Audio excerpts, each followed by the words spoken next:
Welcome to the Gruber Morning Show. This is the EV version, and I'm Pete Gruber. I'm Mark Schaffner. Good morning. Welcome, everybody. And as always, if you have questions, let us know where you're coming in from. That's always of some interest to the audience. The screen behind us, I asked for a new studio in Doll-E in Bauhaus style with warm colors. And if you notice behind me, there's some cameras there apparently. So anyway, hope you enjoy it, and feel free to participate. These are collaborative sessions typically, and we have fun with these. Yeah, it's a lot of fun. Boy, we have a lot of stuff to get through today. We do, yes. One of the things I wanted to start with was the Tesla Club Austria somehow landed a Cybertruck, and they're driving it around Europe. They were in Munich yesterday. So I'm wondering, first of all, how they got past the homologation, issue, allowing the truck to be on the roads in Europe. Sure. And but these guys are having fun with it. They were on the Autobahn, and of course, for those of you that are familiar with the Autobahn, there are stretches of Autobahn where speed limits don't matter. You get this little like round sign, got a line through it, and that tells you immediately that you don't have to worry about speed limits anymore. Whatever your car can do is okay on that road. And typically it's safer than most freeways in my estimation around the world, because the German drivers are very, very disciplined. They go through schools. They don't just get their license because their parents taught them all their bad habits. They go through schools. They're very disciplined, and it's a joy to drive there. So the left lanes, they have strict lane discipline. Did you hear that? You're not going to get people hogging the left lane, and they leave it open. They pass, they get back in the right lane. Trucks are not allowed to go on that lane. Trucks aren't allowed on the Autobahn on the weekends. They stay in their right lanes when they are allowed. And that left lane is usually wide open for the Italian exotics and the people that have a lot of horsepower. That would be a lot of fun. And seeing the Tesla Cybertruck going 130 miles an hour or 184 kilometers an hour down the road, I just think that'd be a fun experience. It would be, but it wasn't that impressive. 184. I did the math. Yeah. Of course, I had Google help me. It's only 114 miles an hour. Now I say only. Of course, it's triple digits, right? Yeah. Yeah. Here in the States, that's plenty fast. But to give you some perspective, I was just there a month and a half ago, and we had a anemic 4-cylinder SUV that I was driving. It was a Volkswagen. Can't even remember the name of it. I got that thing up to 224 kilometers an hour. I'm sorry, 204 kilometers an hour, which is 127 miles an hour. And for a four-banger with, people in the car, kind of boxy, not very aerodynamic, that was pretty impressive. I actually did better with a Volkswagen Passat we had one time, a turbo. And I forget what that was, but it was like close to 140, 150 miles an hour. Do you ever worry about the tires on those? Here in the States, the tires the rated tires only go up to about 110 miles an hour. Then you're in danger of blowing tires just because of the heat. I don't think about that, but probably should. But I think it's when you get past 200 miles an hour that tire tech becomes very important. Oh, I'm sure. But yeah, so these guys are having fun. We have an image, Jesse, you can throw up. It's called Autobahn. Got a bunch of people chiming in. Maybe we'll clear those right now. And sure. On Instagram, we have Donald Stott 713. It says fabulous art. I think he likes our background. Oh, he likes the Donald. Bauhaus style. Okay, cool. Sammy Kamal has joined us again. Hello, Lucid family, he says. And Instagram, EVS Smoke ATX. He says, good day, EV family from Austin, Texas. Thanks for joining us. Dan has a great question for us on TikTok. Thank you for joining us, Dan. He says, a question that I've heard a few times. You don't need to actually use a brake anymore, and you just let off the gas? Called one pedal driving, Dan. And EVs have made that possible. It takes a bit of getting used to because, I come from a generation where we actually had 3 pedals, maybe 4 if you consider the Hmm. emergency brake pedal as well, right? Um, which is confusing to most people Oh nowadays. You yeah. show Oh them yeah. 4 pedals, they go, what is this, an airplane? But yeah, one pedal driving, when you let off the accelerator, it starts regenerative braking, which then charges your battery. Right. It's one of the advantages of having a 3-phase AC induction motor. It allows regenerative braking. And some cars actually allow you to dial in the severity of your regen. Yes, they do. Tesla had for a while 3 different modes of one pedal driving. One which was very much like a gas car where you had very minimal regenerative, Hmm. a standard, and then a kind of a high regen braking. The Volvo that my wife and I drive is that way. It's got pretty aggressive regenerative braking, and with its one pedal driving, it will actually bring the car to a complete stop without ever having to touch the brake. Hmm. And from a service viewpoint, what we see is you'll see 100,000-mile plus cars come in with original brake shoes. And they're in great shape still. Exactly, yes. Yeah. So, yes, thanks for pointing that out. Dan says, yes, I'm concerned about that a deceleration. Well, what happens is when you learn to drive the thing, you eventually dial in exactly what you need to do. Like you've got the light and you realize it's going to go red because oftentimes now on the walk signals, they have a countdown. Hmm. So you can anticipate and you begin to let off, and the amount that you let off determines how much braking there is. So, Yeah, it's actually pretty easy to do once you get used to it, and it does take some time to get used to it.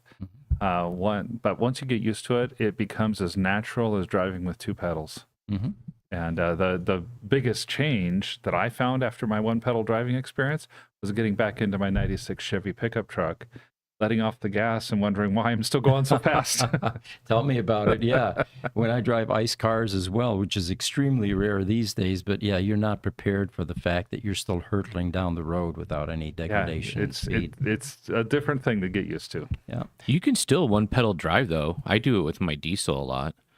Like I put it in tow haul mode and it drops the transmission down. I don't use the 6th gear as much. Mm-hmm. So I'm in fifth. So like in the 101, I'll let off and you can feel the engine and the transmission almost kind of like engine brake you a little bit Yeah. Sure. and back off. So I mean you can still do like a modified, I guess, one pedal driving with an ICE engine. Yeah. And I suppose the compression of the ICE engine also determines what your ability to simulate regen braking would be. It's definitely useful. Yeah. Wade says hello. Thanks for joining us on Instagram. Highlander's there. He says, hi, gang from the Great Lakes region. Highlander, thanks for joining us. Instagram, James Trevor 9 says hi.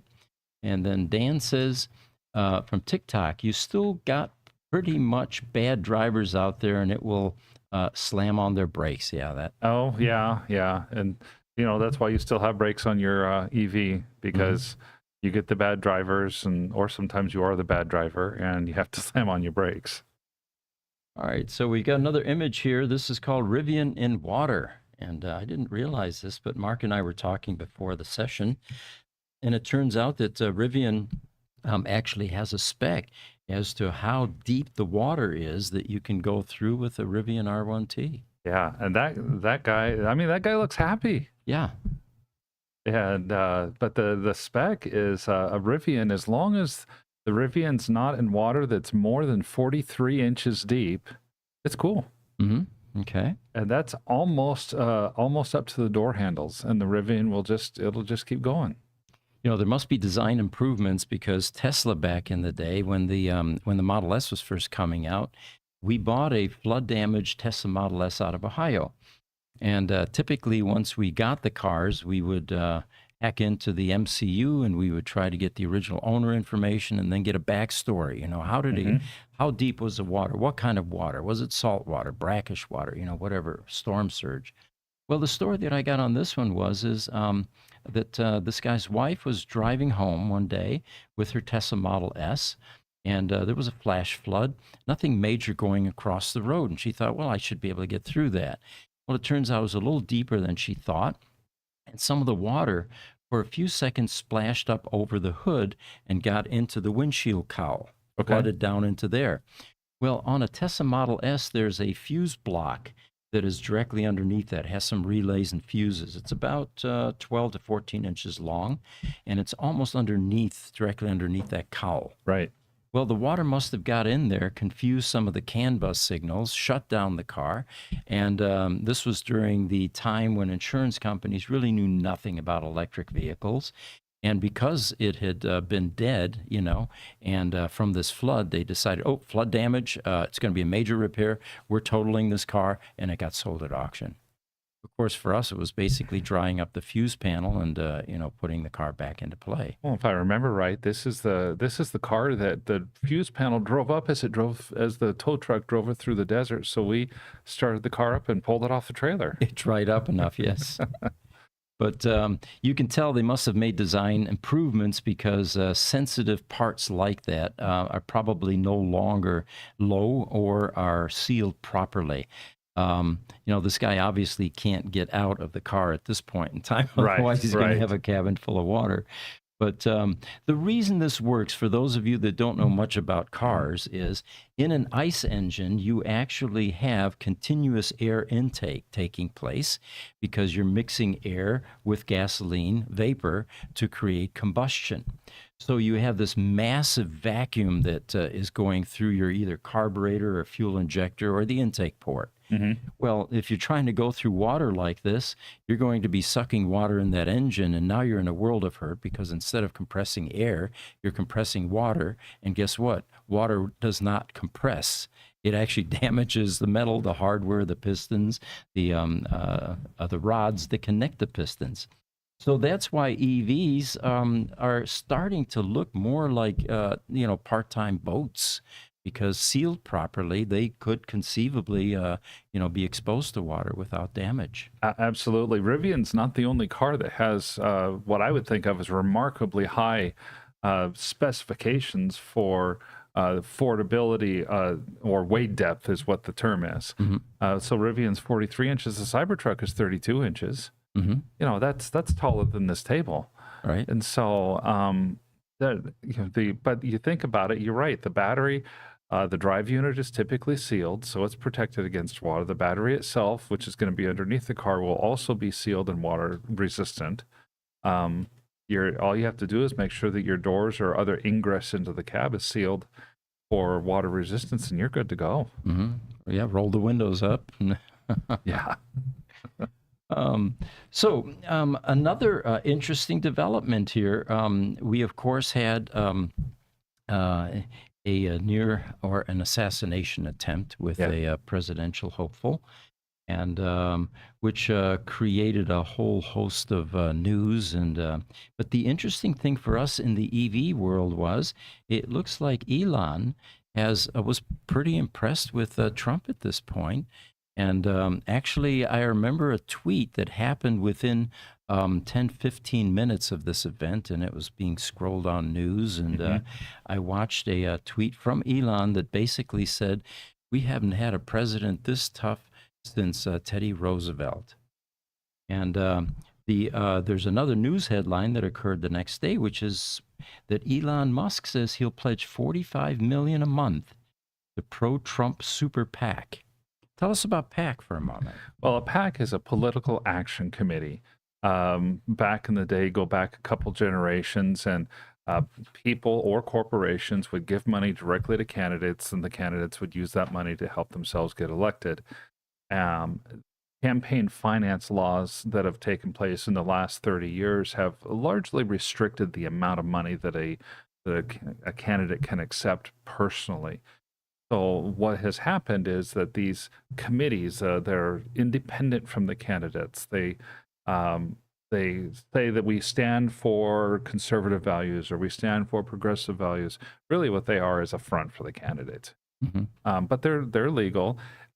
Corporations, wealthy individuals, that's usually where the money goes now, is to these political action committees. One of the largest donations ever was $90 million earlier this year to a political action committee that is supporting President Joe Biden's reelection effort.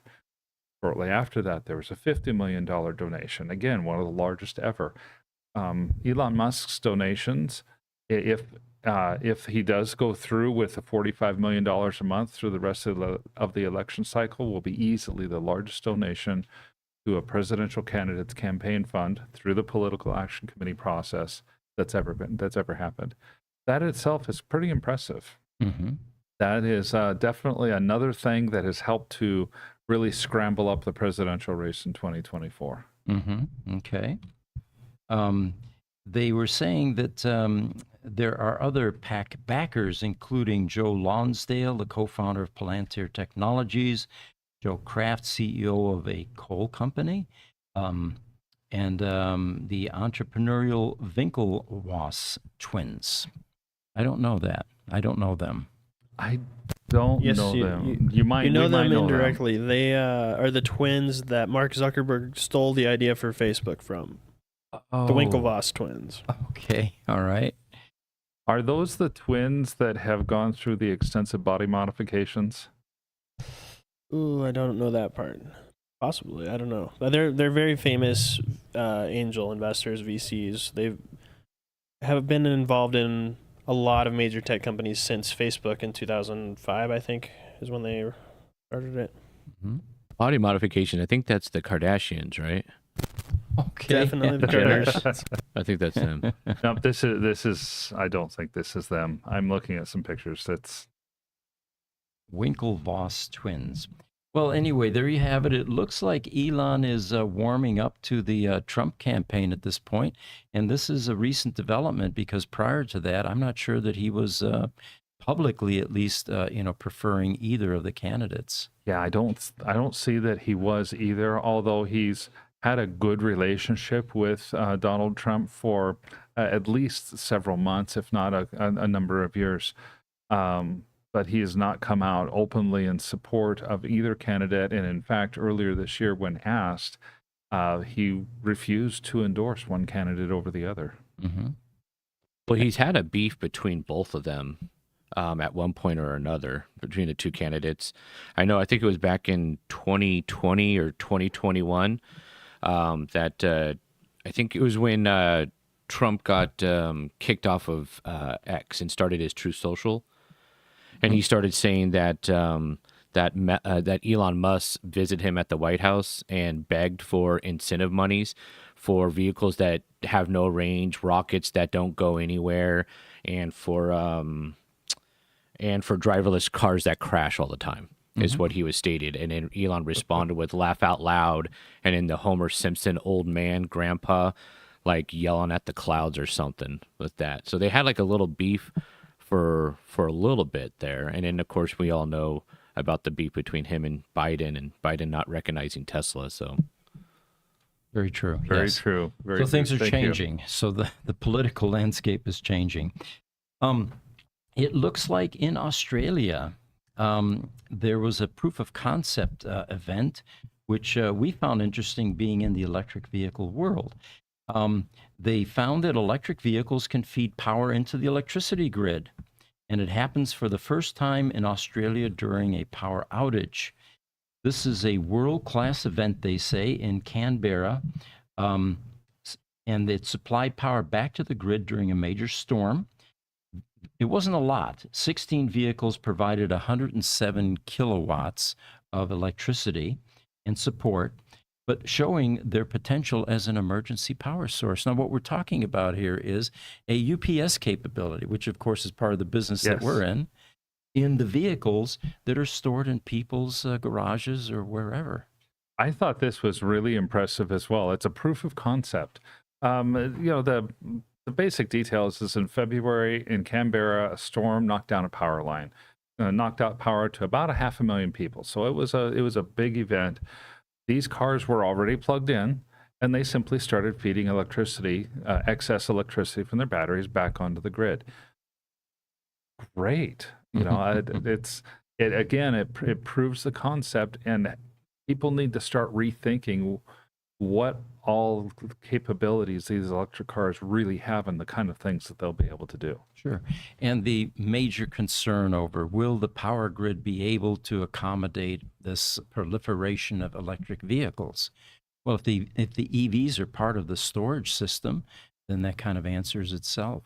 It does. And it's not like we don't have the technology to allow small individual power sources to dump onto the overall electric grid. That's what solar does today. Mhm. It has done now for close to 20 years. Mm-hmm. Interesting. We've got Instagram joining us. Ribeiro de Vasilio Verio. I hope I pronounced that correctly. He says, "Hi, Brazil, a mechanic." Well, hey, thanks for joining us from the southerly part of the Americas. Appreciate it.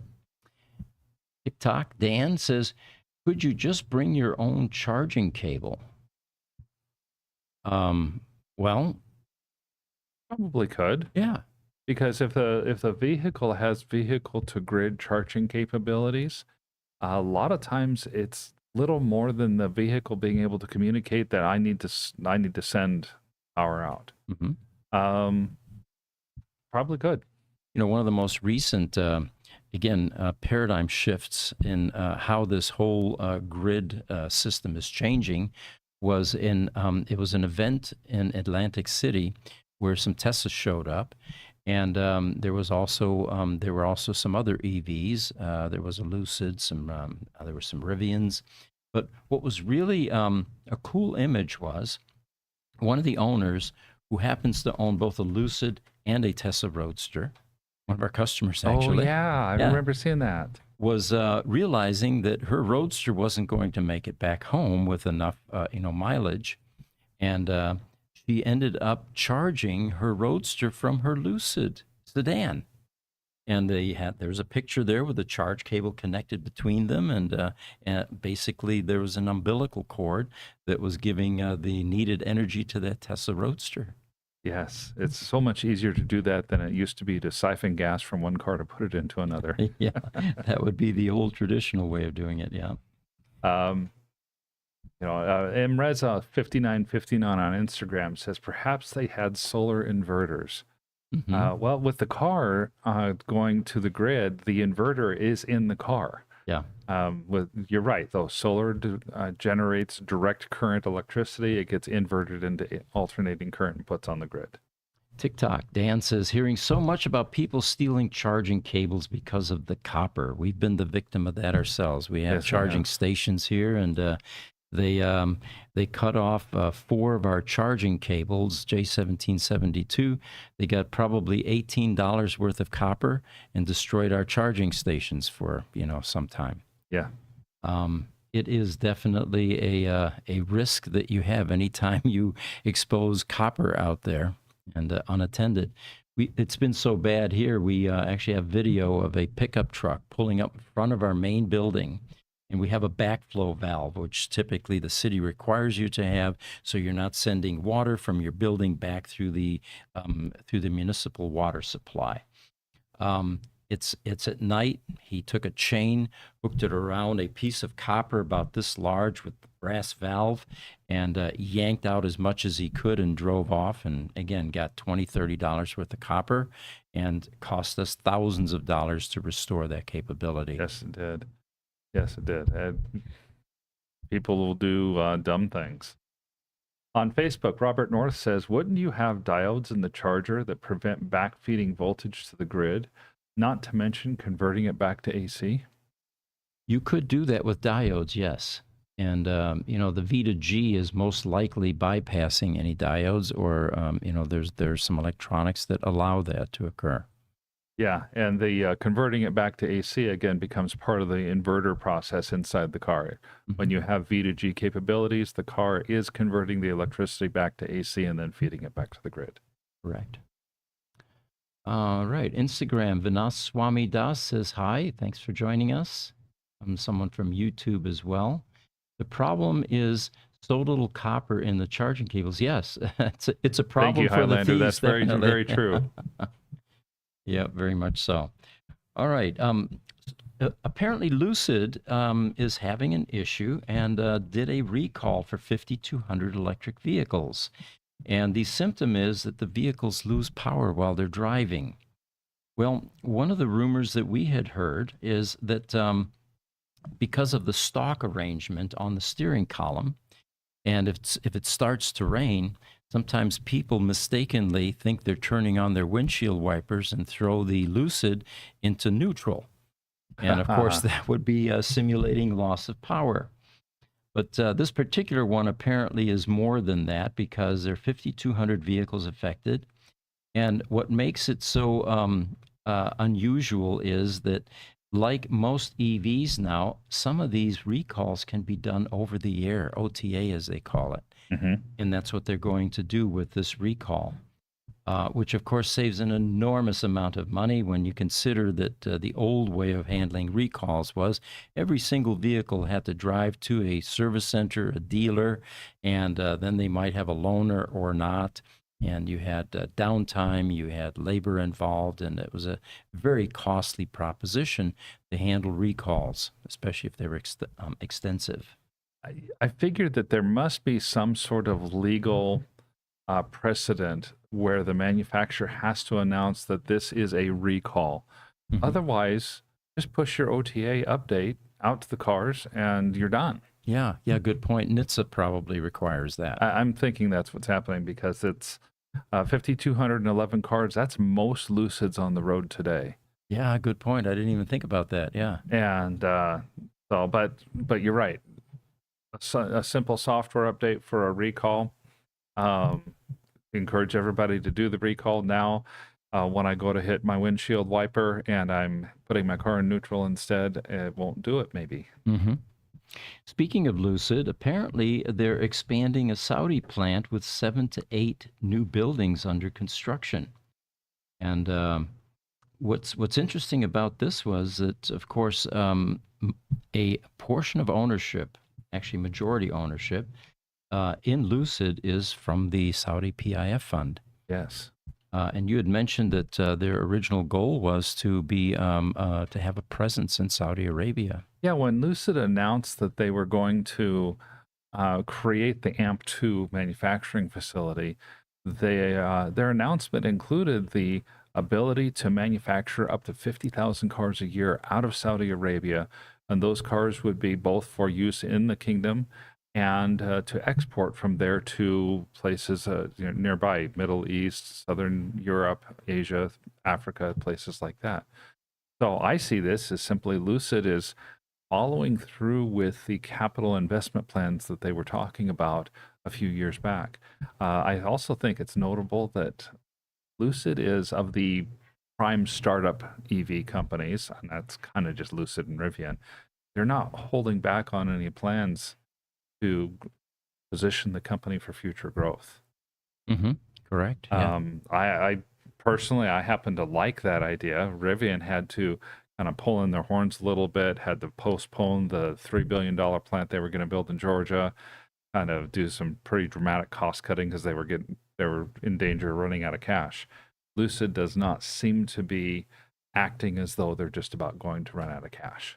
Right. In fact, if anything, their recent social media efforts indicate that they're beginning to do short videos. For example, there's a great one if you want to watch this on YouTube on the Lucid channel, where Pete Rawlinson, along with one of the production managers, is standing at AMP1 near the stamping machines for the Gravity, the new vehicle that's coming out later this year.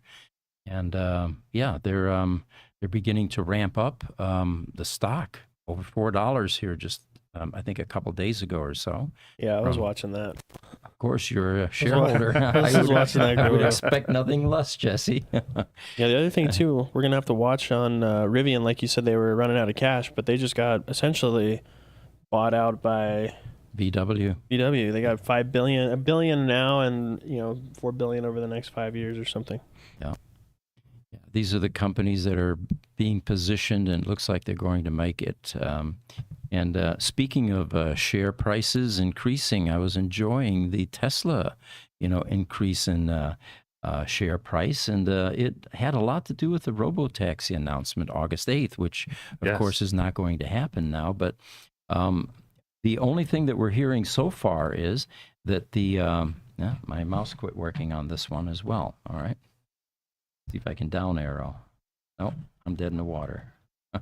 So, well, Tesla said that they're going to delay their Robotaxi, but the overall announcement's only to go instead of August 8th. They're looking at doing it in October. I did take a little bit of time to read, see what I could find. You know, this came from electric.co, so that's the electric magazine, and did find the article. Also found that Elon quoted for the magazine or for this article. He says, "I requested what I think is an important design change to the front of the Robotaxi. Also, the extra time allows us to show off a few other things." I'm good, Jesse. I got it working. Thank you. Yeah, it started working. So the